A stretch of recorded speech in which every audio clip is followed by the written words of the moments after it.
For Pride Month this year, I wanted to do a unit review of one of the queer characters in Fire Emblem Fates. And after letting my patrons vote between the possible options, they landed on Soleil, the charming bisexual girl whose support with Ophelia you definitely shouldn't read. It will change how you view her character in a pretty extreme way. Still, as a unit, Soleil is quite interesting to talk about, as she's sort of the poster child for the soul ninja strategy, being someone who can auto-promote into hero and gain soul off of offspring, and then immediately second seal into the ninja class. She has perhaps the easiest route to this oft-touted build. But if you've watched any other videos in this series, you probably know I don't think Soul Ninja is as good on the Rev route as it is in Conquest and Birthright. And even beyond that, Soleil is a very late joining unit. As the child of Laszlo, who you recruit at the same time as Xander and Leo, she is fighting an uphill battle simply to exist. Needless to say, Soleil isn't exactly going to be a top tier threat. But despite this, Soleil has a unique class set and a very strong personal skill. So there's a reasonable amount we can discuss when it comes to the Smiling Mercenary. This video is part of an ongoing series with the goal to do a deep dive into every single playable unit in Fire Emblem Fates Revelations. Yes, even that one. Despite the fact that the game has a reputation for being terribly unbalanced, I truly believe that every member of the cast can contribute to your team. But units in Fates are highly customizable, and this goes doubly so for Revelations, where each cast member has new options that are not available on their native routes. And so my goal is to go over the multiple potential builds that every member of the roster has. That way, if you want to play through Rev on its highest difficulty, you can utilize whoever your favorite characters are. I'm not going to pretend that all of these units are equally viable. In fact, a secondary goal of the series is to come up with a Revelation tier list. But I really do believe that everyone is at least salvageable and can offer you something unique. While this series is going to be focused around the lunatic difficulty, much of what I say can also apply to the lower difficulties of hard and normal. Those difficulties have lower numbers for the enemies, so it's easier to reach stat thresholds, but things like various reclasses, available friendships, and specific builds that you can go into stay universal despite what difficulty you intend to play on. With all that out of the way, let's dive into our unit review. God, that's either the worst or best series name I've come up with. There's no middle ground. Soleil starts out as a mercenary, with a huge emphasis on her strength stat alongside a respectable speed and skill. Although some of these traits are malleable due to her status as a child unit. Her growths can be altered to either approach a more balanced spread or lean into the min-max depending on the mother, although personally I think most people overestimate just how plastic child unit growth rates are. Soleil, for example, will always have more strength than defense, the mom just determines how wide that gap is. Instead, I think the biggest difference between various Soleils are her class access based on who her mother is, and her join time. Since rather than being placed at a specific point in the campaign, Soleil instead relies on Laszlo getting married. And the earliest that this can happen is 7 maps after Chapter 17, or 6 if you have him marry Perry, his only fast support. Because of this, I find that a lot of people don't like ranking child units, or at the very least don't account for their availability, but I do think it is a relevant factor.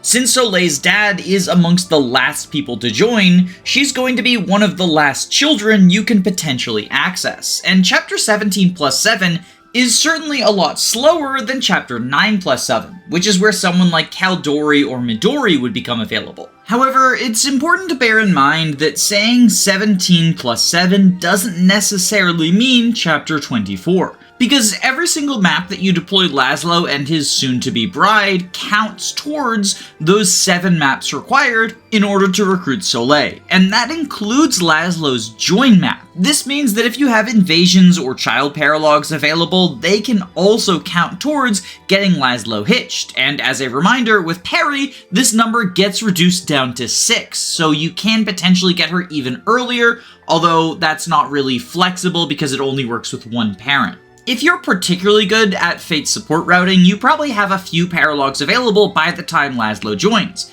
and you can take advantage of those to get Soleil earlier.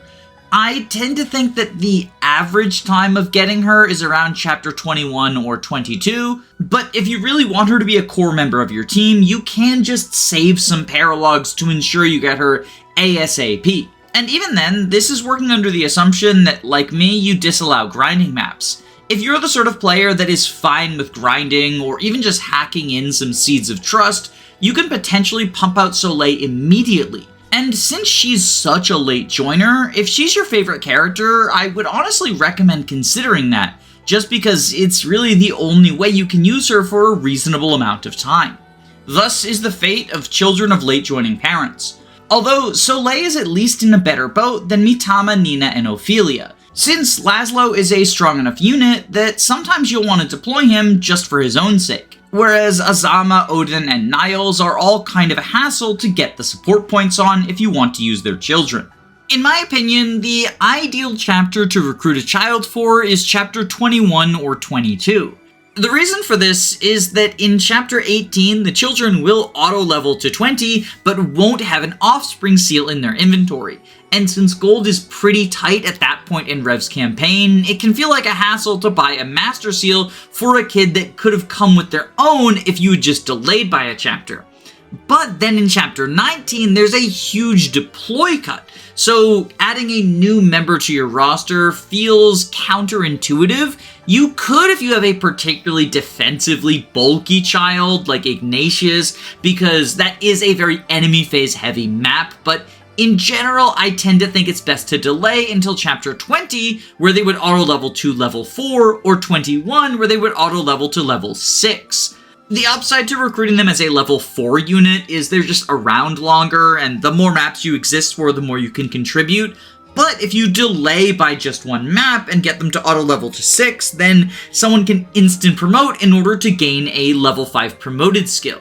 And Soleil in particular is someone who really appreciates instantly getting a level 5 skill from the mercenary line, either Rally skill from Bow Knight or Soul from Hero. The reason for this is that 2 of her more straightforward builds involve getting one of these skills and then immediately reclassing so you can gather other promoted skills ASAP. The first and most straightforward of these is a Rallybot. Soleil can grab Rally's skill from the Bow Knight class and then immediately reclass into whatever was given to her by her mother. Typically, this is Falco Knight from either Selena or Azura. Then Rally's skill and speed can be combined with Rally's strength, which Laszlo can pass down if he pursues his Keaton friendship. And Soleil's mother can also potentially pass a 4th Rally to her. Typically, this would be Rally defense from Selena with Camilla or Baruka friendship, but if you used Azura, then she's capable of passing either Rally Luck, Rally Magic, or Rally Resistance via her friendships with Sakura and Elise. In a vacuum, I think Rally Luck is the one that best combines with these. It is another offensive rally, and it further bolsters accuracy, stacking with Rally skill. But getting Rally Luck on Azura requires reclassing her out of Dancer for at least 2 levels, and typically I don't think that's worth it. As such, in my opinion, the most viable 4th rally on Soleil is defense from Selena.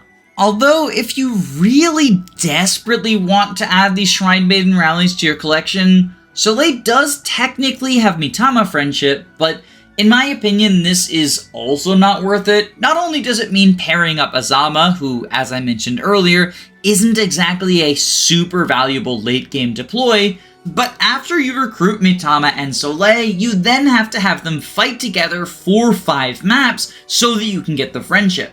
I'm already not a huge fan of relying on Gen 2 supports just because they come online pretty late, but since these are 2 late joining Gen 2 units, it is an even slower process, and rallies are things that you want to get as soon as possible. The more time you have with the rally, the more it is able to benefit your entire team. Still, even if Shrine Maiden is a bit of a pipe dream, the combination of skill, strength, speed, and defense is nothing to turn your nose up at.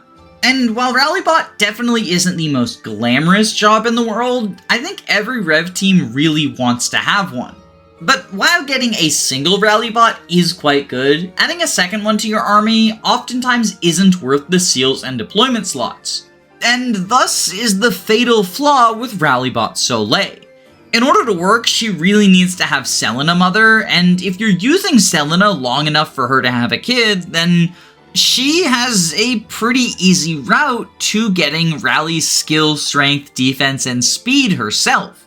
She starts out with access to Bonite and Falconite, and can grab strength from marriage to either Keaton or Arthur, as well as defense from the aforementioned friendships with Camilla and Baruka.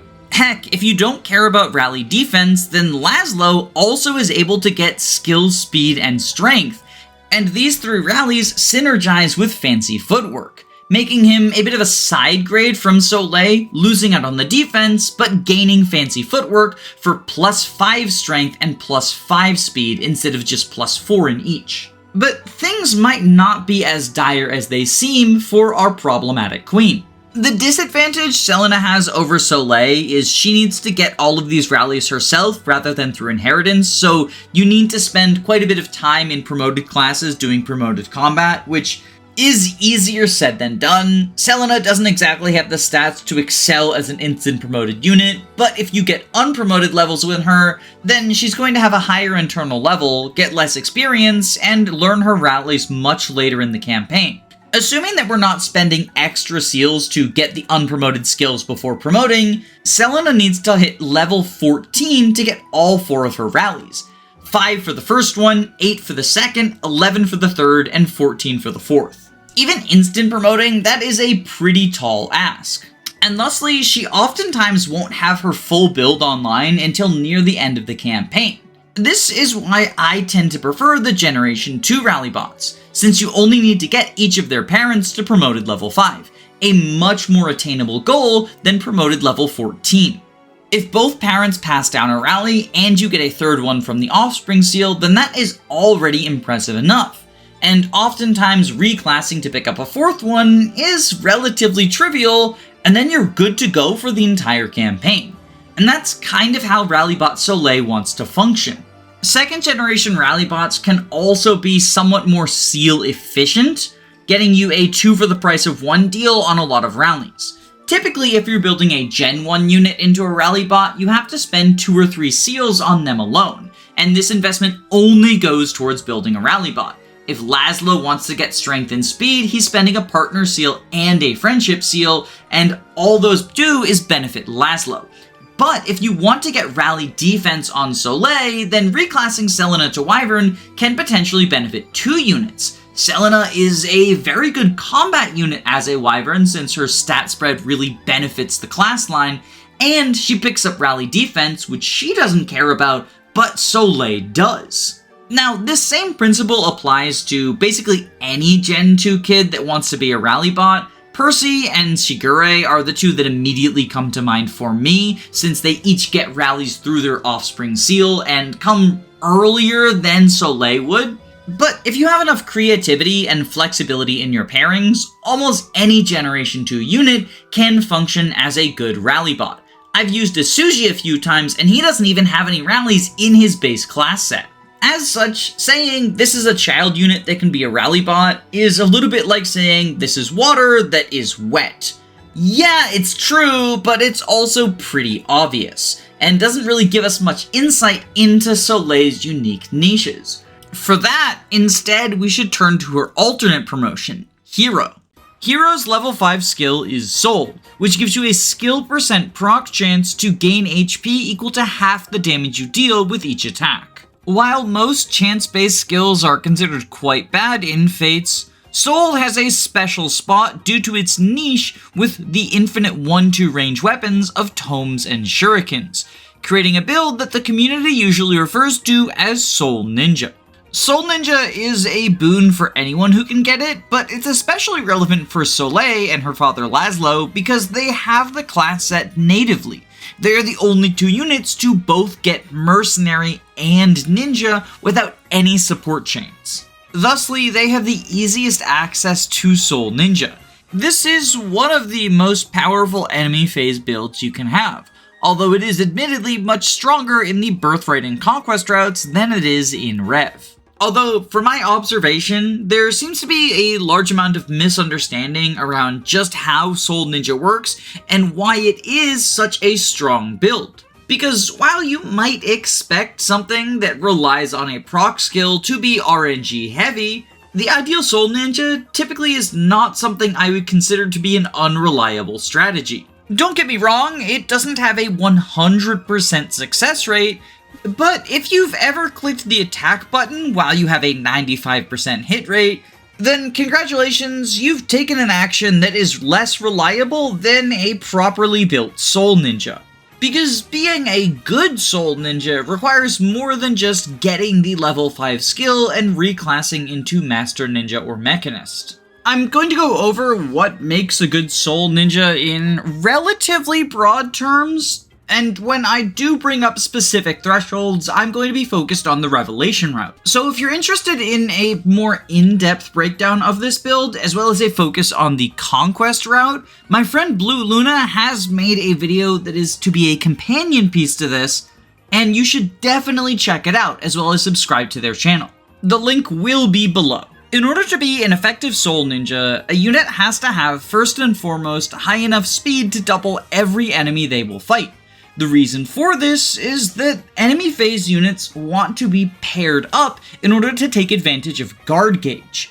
Guard Gauge fills up with 2 ticks per attack from either you or the enemy. And whenever the Guard Gauge is full at 10 ticks, you will block the next attack guaranteed. This effectively means a paired up unit who can double their foe will only get hit by every other attack launched against them, a huge buff to their durability. Doubling also helps you to kill your foes, which is typically considered more beneficial than just tanking their hits. Of course, this also means you need a pretty high damage output, but for soul tanks, this serves a double purpose, since a higher damage output means you gain more HP for each soul proc. This also means that you want a decently high skill stat. Someone like Rajat is not going to heal much from soul even if she is nuking her foes. Meanwhile, a very skillful unit like Baruka is going to be healing much more frequently and will, as a result, end up as the tankier of the two. But Soul itself is generally not going to be enough to make you solidly tanky. Your concrete bulk, both on the physical and magical end of things, is pretty important. And so each Soul Ninja has 4 different attributes that we want to look at. I would say in declining order of importance, we have speed, bulk, proc rate, and damage output. Speed is most important because, as I said earlier, if you're fast enough to double, then you are able to take twice as many hits as if you are not. Unfortunately, reaching doubling thresholds is the hardest thing for you, the player, to influence. Aside from just having a good speed stat, your only options are a pair-up that provides speed, tonics or meals, using rally speed on your ninja before you set them out to fight enemies, and using shurikens instead of daggers, which you probably should be doing at almost all times. The only exception is if you're using the hunter's knife to deal effective damage to calves. But it's not all bad news around the speed stat. Master Ninja gives a sizable buff to your speed growth and base. And the classes that give speed on pair-up are actually quite accessible. Things like Berserker, Swordmaster, Bow Knight, or even your fellow ninjas themselves can bolster your ability to double foes if you use them as a backpack. And these classes also give other desirable skills for the Soul Ninjas. Berserker in particular is really good if you are lacking the oomph to deal damage and double foes, as it patches up both of those problems phenomenally. Although I think Bow Knight as a backpack is also a little bit underrated. It doesn't give any strength and only 3 speed, but it increases your movement, and for the case of soul tanks, it also increases their skill, meaning that they will proc soul a little bit more often.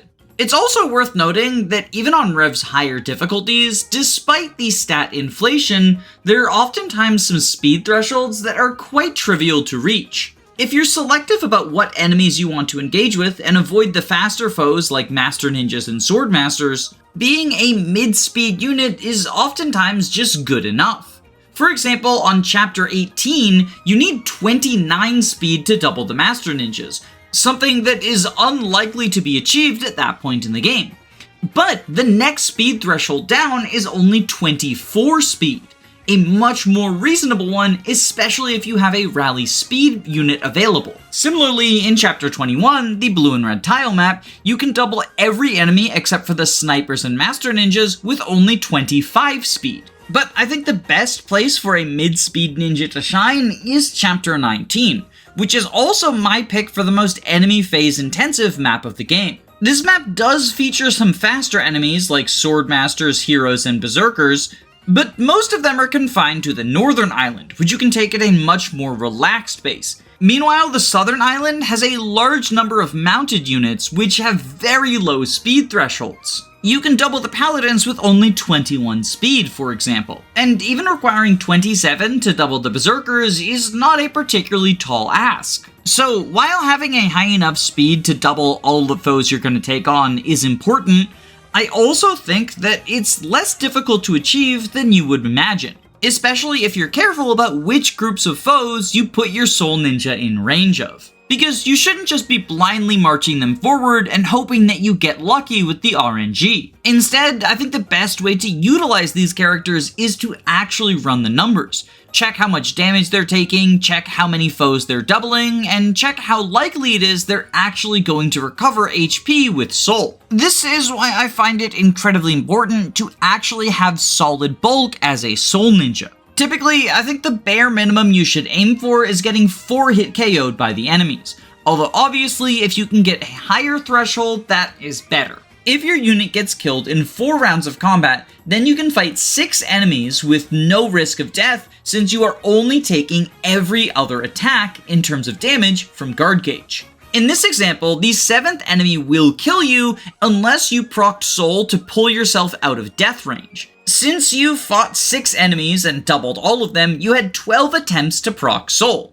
If you're using a high skill unit and they have 25 skill, so a 25% chance to proc Soul, then there is a 96% chance that they proc Soul at least once, pulling them out of death range and allowing them to face a 7th enemy without dying. Of course, this isn't 100% guaranteed, but we can improve it. If you enter enemy phase with a full guard gauge, then you can fight 7 enemies guaranteed without dying, only dying to the 8th one if you don't proc Soul in 14 attempts. This has a 98% chance of success. And of course, by increasing your solid bulk, you can further bolster the odds of success for taking on hordes of enemies, since the more foes you fight, the more chances you have to proc Soul, and therefore, the more chances you have to further increase your bulk. Just being tough enough to only get 5 hit KO'd pumps your odds of success up to 99.5%. And that's before accounting for other favorable RNG. Since Soul Ninjas are typically quite fast, they can sometimes have high enough avoid to gamble on simply dodging attacks on top of gambling on proccing Soul to increase their longevity. Of course, this model also discounts a potential negative piece of RNG, your critical hit chance. As if your first attack lands a critical hit and kills the foe without you doubling them, you get 1 fewer chance to proc Soul, and your guard gauge math gets messed up. And this is a distinct disadvantage it has over other forms of tanking, because you are unable to use brass or bronze weapons to negate the crit chance without also counteracting your own ability to score soul procs. Still, even with this extra negative bit of RNG, if you do the math about what enemies you engage with, it's incredibly easy to put a Soul Ninja in a position where they have a nearly guaranteed success rate. Or if you're extra cautious, you can just put them in a position where they have a guaranteed success rate, but at that point Soul isn't really doing anything for you. It's just 1-2 range and good stats. And sure, simply relying on 1-2 range and good stats is going to be more reliable than using a soul-based build, but it's also more limiting in what groups of enemies you can engage with. While a soul ninja can't blindly fight entire maps in a single turn, they can fight more foes than someone who is simply relying on their natural bulk. And their chance of failure, if you are careful, is often low enough to be negligible. At least if you reach the high bulk and damage thresholds necessary for this to be the case. This is why in Rev, high defense units like Baruka and Saizo tend to make the best soul ninjas, since the bulk thresholds are significantly higher than in the other two routes. But even if you aren't blessed with a sky-high personal growth, you can bolster your defense in a number of other ways. Similar to with speed, you can use pair-up, rallies, tonics, or meals to overcome defensive shortcomings. But you can also bolster your survivability with skills like Voice of Peace, Defender, Natural Cover, HP plus 5, and Defense plus 2. And of course, if you can afford the positioning for it, Gentilhomme, Demoiselle, and Inspiration give a bulk boost to people within 2 tiles, which is not always something you're able to pull off with a Soul Ninja, but when you can, it's nice. Depending on which enemies you're facing off against, breaker skills are also very good, since the high amount of avoid you gain can be a further reliability buffer, and accuracy reduces the chance of missing and therefore not proccing soul. Don't worry though, misses still contribute to the guard gauge. Similarly to bulk, your offensive prowess can be bolstered in a number of different ways. Rallies, tonics, meals, and pair-up are of course the go-to, but there's also skills like Elbow Room, Strength or Magic plus 2, Strong Riposte, and the Fair skills. However, you can also bolster your damage by choosing a specific weapon type. The Hunter's Knife, and to a lesser extent the Sting Shuriken, are pretty big examples of this, but you can also forge up an Iron plus 1 or plus 2 if you have the resources for it, or there's the option of the Steel Shuriken if you have the speed to still double with it equipped. Part of why I value damage less than any of the other attributes of Soul Ninjas is it is the easiest one to fix. There are far more skills that impact it, the skills that impact it tend to be more powerful, and it's the only threshold that is impacted by weapon forges. Additionally, if you get your bulk from defense as opposed to HP, then high strength isn't as necessary since you won't be losing as much HP and don't need to gain back as much with soul. Still, it is an important attribute to the Soul Ninja, since without it, you're going to be proccing soul for a 1 to 2 point HP recovery. Do FE4 moment. Hopefully that overview gave you a general idea of why Soul Ninja is as good as it is, yes, even in Revelation. But, like I said, if you want a more detailed breakdown, Luna's video is linked below, please check them out. With all of that in mind, let's take a look at what Soleil brings to the table, and if she can make herself into a good Soul Ninja. Right off the bat, she has phenomenal strength. It's high enough that not only will she easily 2-hit KO all of her foes, but she's also going to recover a large amount of HP anytime that Soul procs. Her skill, speed, and defense are all also decent. And speed in particular is probably not going to be a problem, since both Mercenary and Ninja add a decent amount to her personal growth. Likewise, Soleil's skill stat is also going to be good enough that I'm not worried about skill proc chances. The only area I would really call questionable is her bulk, as Soleil has decent defense and resistance, but pretty abysmal HP. On the one hand, this is definitely better than the other way around. High HP and low defense means that you want more soul procs in order to get up to full HP. Meanwhile, low HP and high defense means that a single soul proc can potentially buy you multiple enemies worth of combat. But Soleil's defense and resistance are just average. They're not high enough that I would say they make for a bulky unit with such a low HP stat. That is, of course, before you bolster her bulk with skills. In addition to the skills I went over in the previous section, Soleil's personal skill, Sisterhood, is a huge boon to her survivability.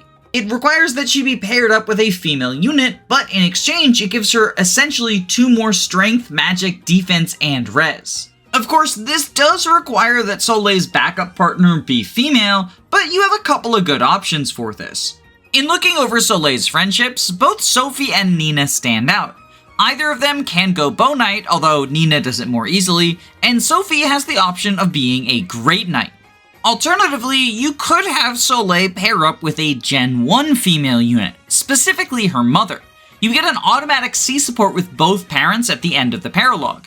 And if you have Laszlo marry someone who you're not planning on making a core member of your team, you can have them fulfill every mother's dream and keep their child safe on the battlefield, providing stat bonuses combined with sisterhood. Now, while it's true that you can only reach A rank support with other female characters, that doesn't actually matter all that much, since sisterhood offers a larger bonus than any individual jump from A to S would. And speaking of using Soleil's mother to bolster her bulk, inheritance will also go a good deal towards making her more enemy phase capable than she would otherwise be. For this, I think the 4 best candidates are Baruka, Camilla, Effie, and Perry.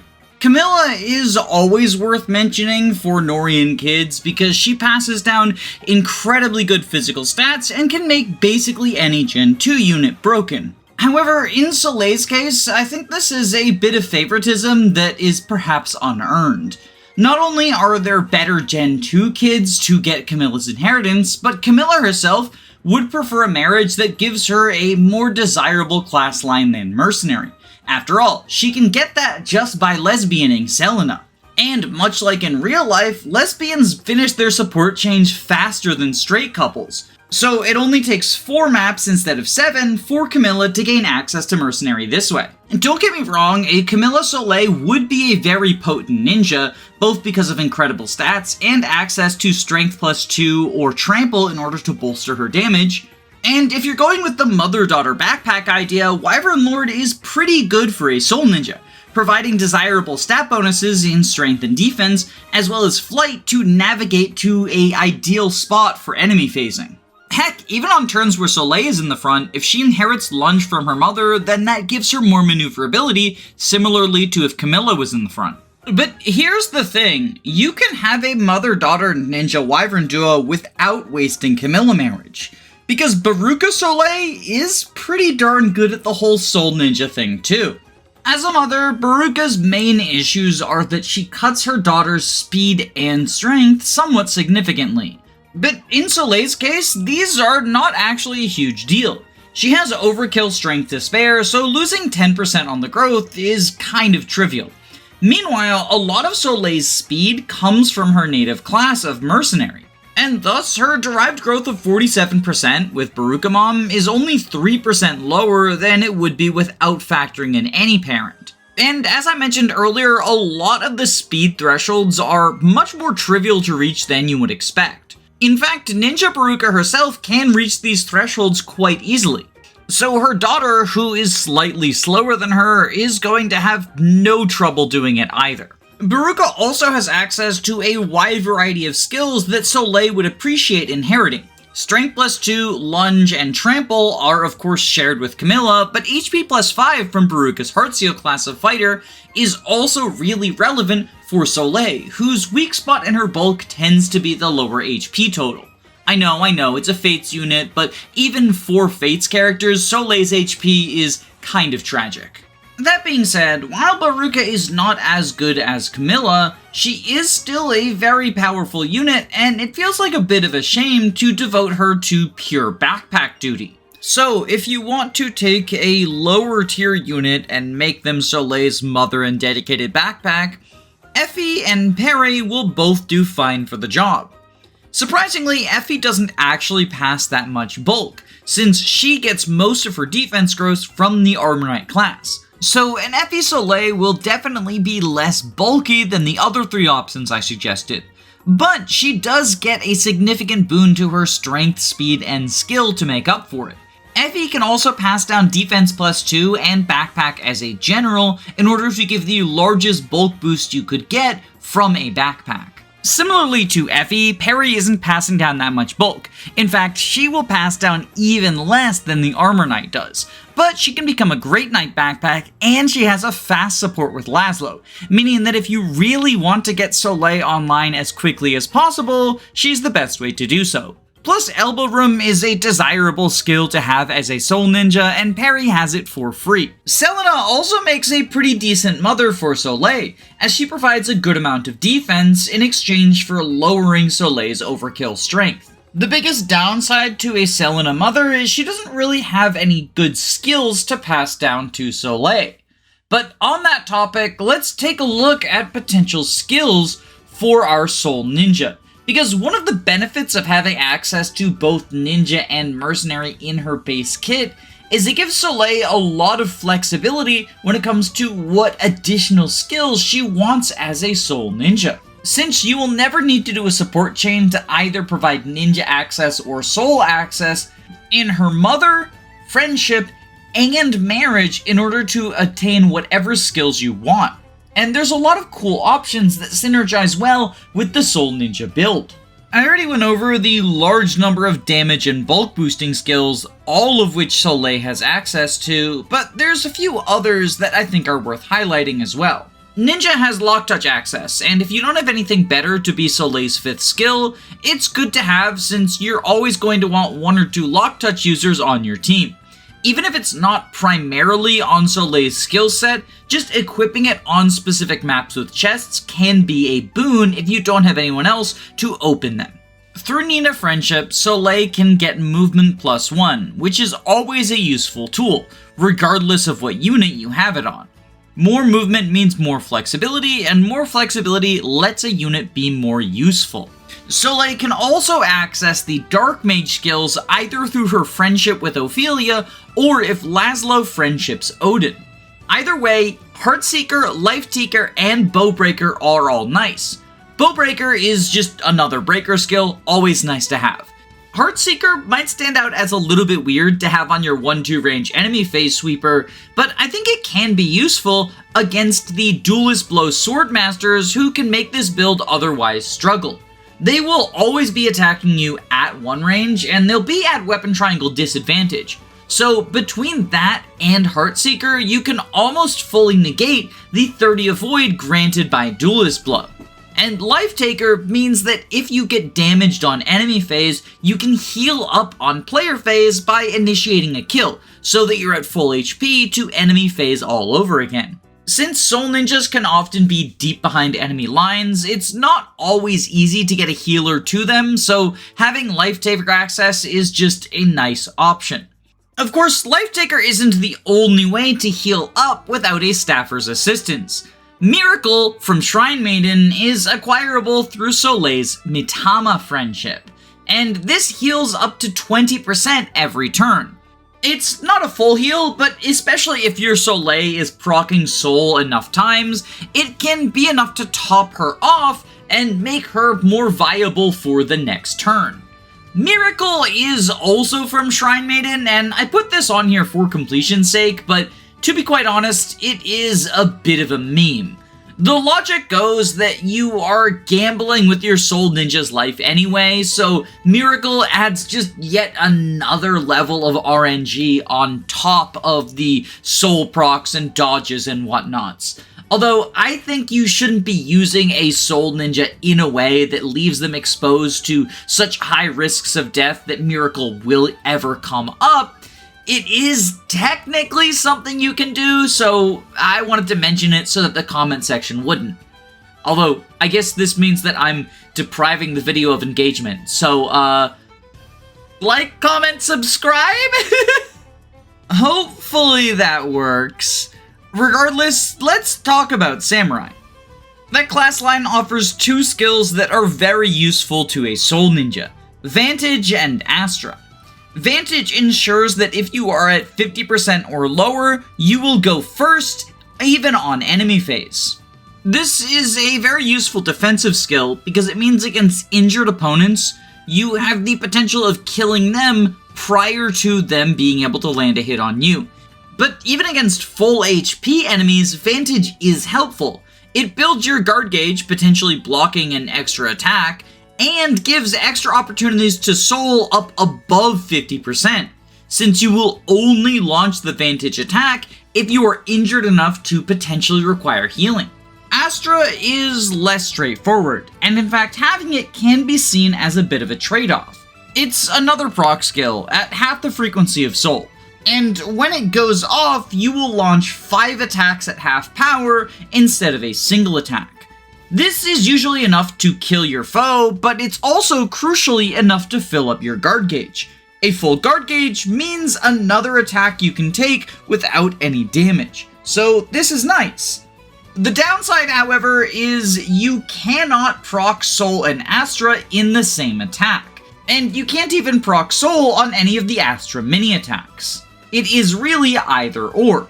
Usually this isn't a huge deal, but if both skills would roll a success on the same attack, Astra takes priority because it has a lower chance. This means that occasionally you will not proc Soul when you otherwise would. However, your overall chance of proc skills goes up. Therefore, in situations where either proc would save your life, having Astra is good. But if you're in a situation where you exactly need Soul and Astra wouldn't help you, then having Astra is a downside.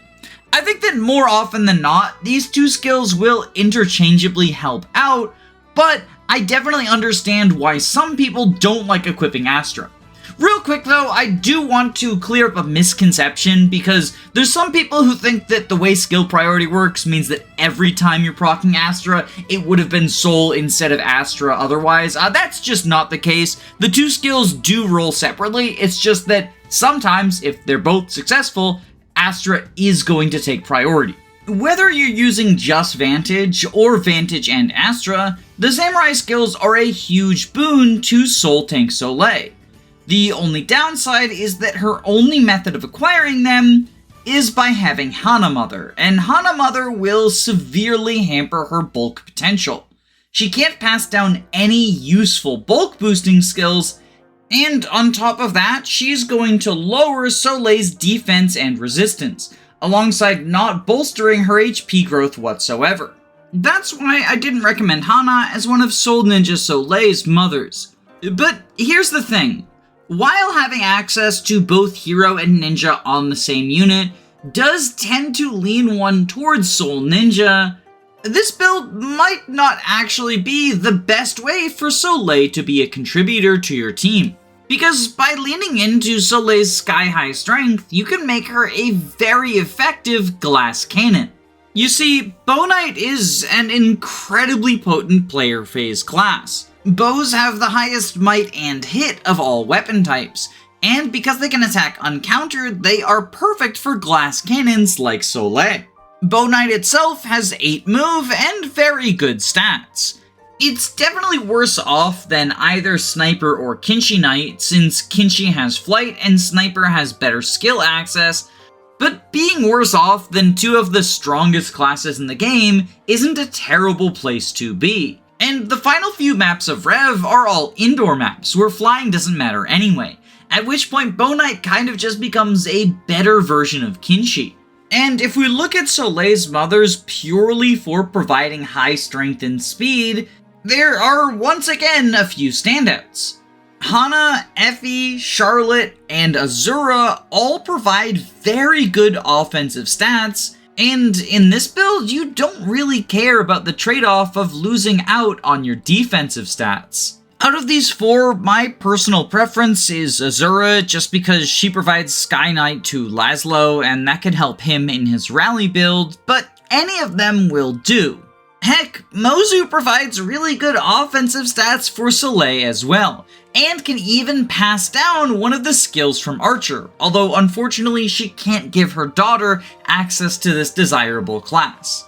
For that, you will instead need to marry Kiragi. The biggest reason why I don't recommend Mozu Soleil is that Mozu is a very desirable mother, and she joins super far apart from Laszlo, so it kind of feels better to pass her stats on to an earlier joining Gen 2 unit. Which kind of brings us around to the big problem with Soleil.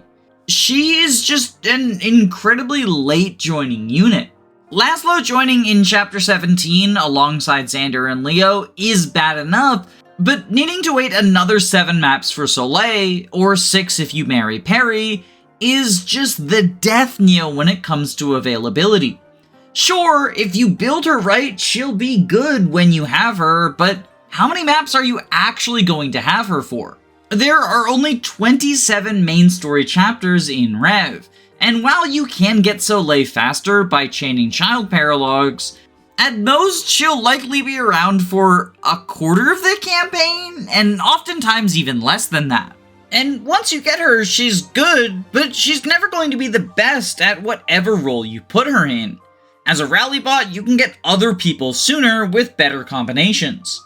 As a Soul Ninja, she has a lot of flexibility in terms of stat makeup and skills, but she misses most of the enemy phase intensive maps, unless you do heavy paralog chaining to get her before Chapter 19. And as a Bow Knight, she's doing a lot of damage and potentially getting 1 rounds that others can't, but being a glass cannon isn't a rarity in Fates. The big advantage that Soleil has is auto-leveling thanks to offspring seals, but then that comes with the trade-off of just not existing because you want to rely on auto-levels.